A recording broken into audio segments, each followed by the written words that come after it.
Proseguono le indagini dei carabinieri del Comando Provinciale di Nuoro per individuare l'autore della lettera minatoria con tanto di proiettile inviata a Luisa Fancello, la maestra elementare in servizio nella scuola elementare di Mamuiada.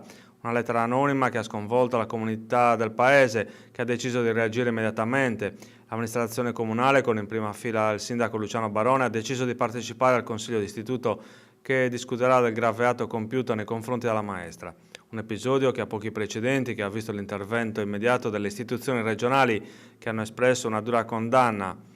Un episodio gravissimo e intollerabile, ha scritto in una nota l'assessore della pubblica istruzione Giuseppe De Sena, un gesto di violenza inqualificabile che non solo mette a rischio la tranquillità di un insegnante, ma turba la serenità dei giovani studenti, dell'istituzione scolastica e della comunità.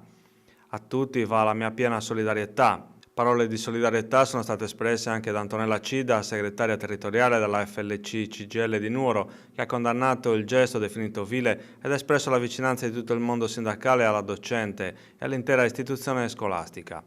La FLC CGIL, si legge nella nota, ritiene che questo gesto sia da considerarsi ancora più ignobile perché ha colpito chi da anni svolge il ruolo di educatore ed è impegnato con abnegazione e sacrificio nella formazione ed educazione dei bambini. Il sindacato si dice convinto che l'intera comunità di Mamuiada saprà rispondere con coraggio e fermezza, condannando la spregevole azione e isolando chi con viltà si è macchiato di un crimine così abieto e ingiustificabile contro chi pratica e insegna la cultura della legalità.